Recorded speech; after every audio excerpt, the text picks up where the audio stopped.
Question number 1 is what might help explain this? Let's take the theme feeling burnt out. So rather than simply describing this theme, let's ask what might help explain this?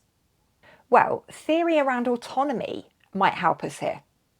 Teaching can involve huge responsibility, but often there's limited control over how the work is carried out, the systems, or the time in which the work is carried out. So burnout might not just be an individual feeling.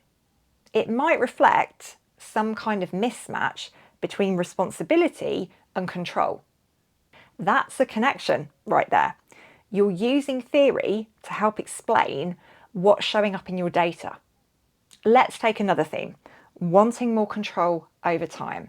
And let's pose that question again. What might help explain this? Again, we might find that autonomy is useful here.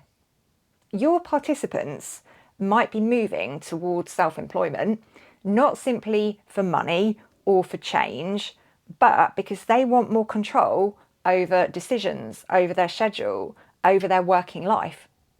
So again, here we can see how we're using that element of theory to explain what's happening in the data.